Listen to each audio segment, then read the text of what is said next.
Bismillahirrahmanirrahim. Assalamualaikum warahmatullahi wabarakatuh. Alhamdulillahi rabbil alamin wal aqibatu lil muttaqin fala udwana illa 'alal zalimin.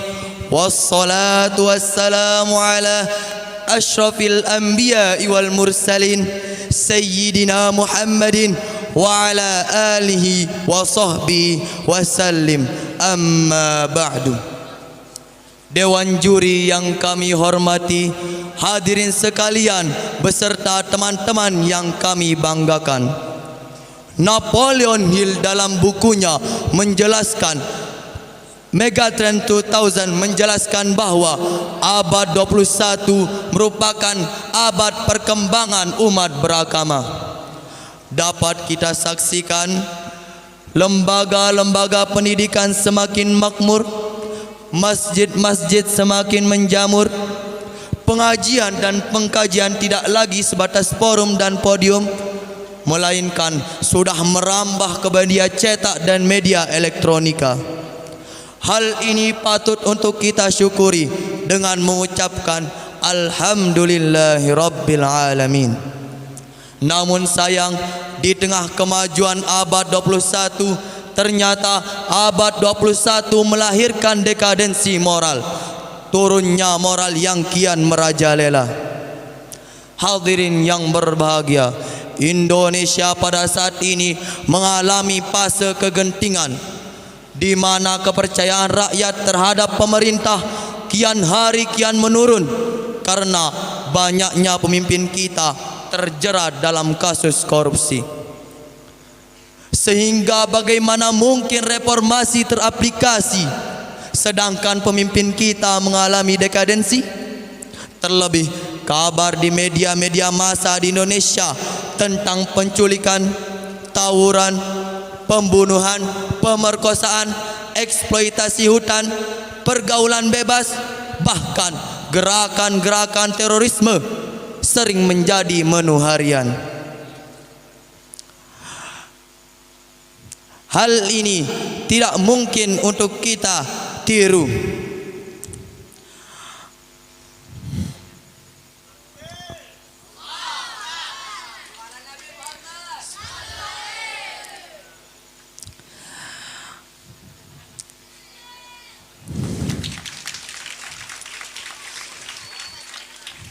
Lantas apa yang harus kita lakukan? Salah satu jawabannya adalah berikut tema yang akan kami sampaikan pada kesempatan kali ini, yaitu akhlak Rasulullah sebagai kunci perbaikan dekadensi moral.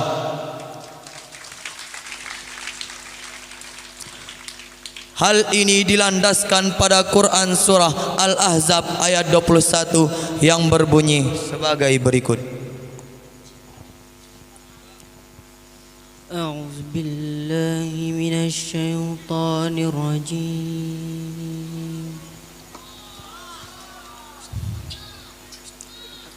Langsung. Bismillahirrahmanirrahim.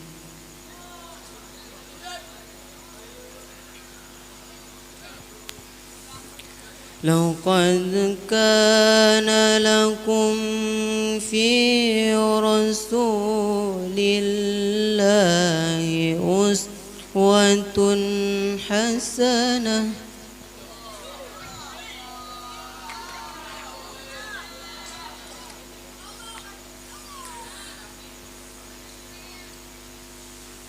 Uswatun hasanatun liman kana yarjullaha wal yawmal akhir wa dzakarallaha katsira. Yang artinya, aku berlindung kepada Allah dari godaan syaitan yang terkutuk dengan menyebut nama Allah yang Maha Pengasih lagi Maha Penyayang. Sungguh telah ada pada diri Rasulullah itu suri tauladan yang baik bagimu, yaitu bagi orang-orang yang mengharap rahmat Allah dan kedatangan hari akhir dan yang banyak mengingat Allah. Hadirin yang berbahagia, Rasulullah merupakan figur yang luhur serta contoh yang paling tinggi yang patut kita ikuti dengan sepenuh hati. Sehingga Abu A'la Al-Maududi dalam bukunya The Prophet of Islam mengatakan, he is the only one example. Rasulullah merupakan contoh yang paling lengkap. Di dalam diri beliau terdapat kebesaran dan kemuliaan akhlak dan sifat manusia. Karena begitu pentingnya akhlak Rasulullah serta kebesaran dan kemuliaan akhlak beliau,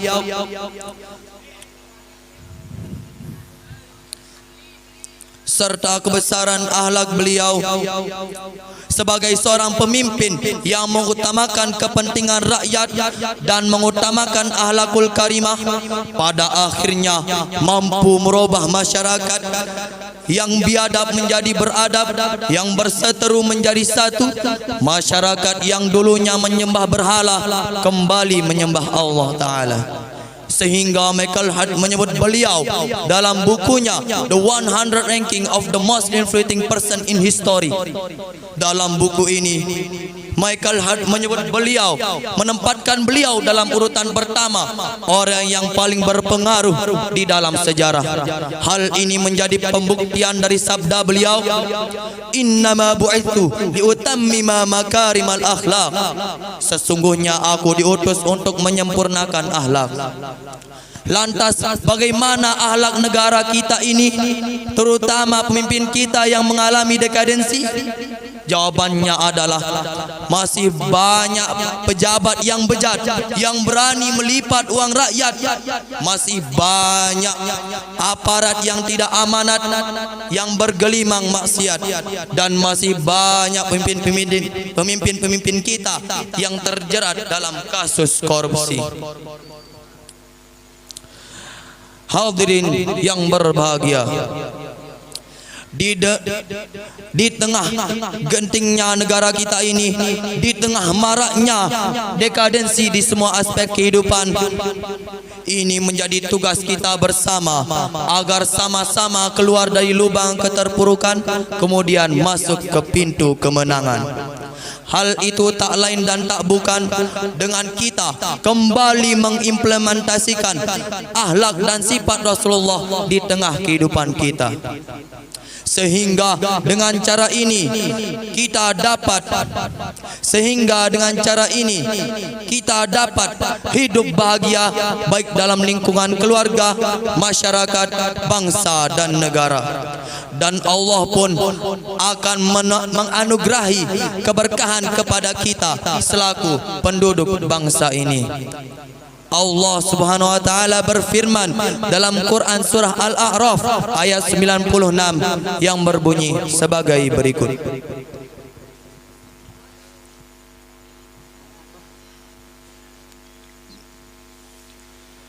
Walau anna ahlal qura ala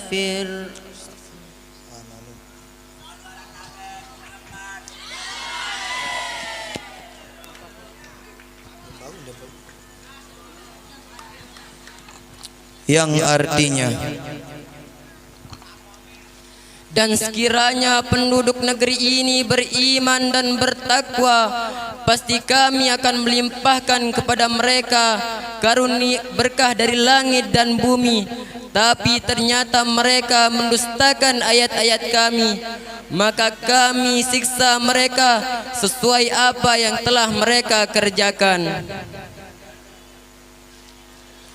Profesor Dr. B.J. Habibie, Presiden ketiga Republik Indonesia, mengungkapkan ada 5 hal yang harus diwaspadai generasi Muslim saat ini, yaitu lemah fisik, lemah harta, lemah ilmu, lemah akhlak, bahkan yang paling dikhawatirkan adalah lemah akidah.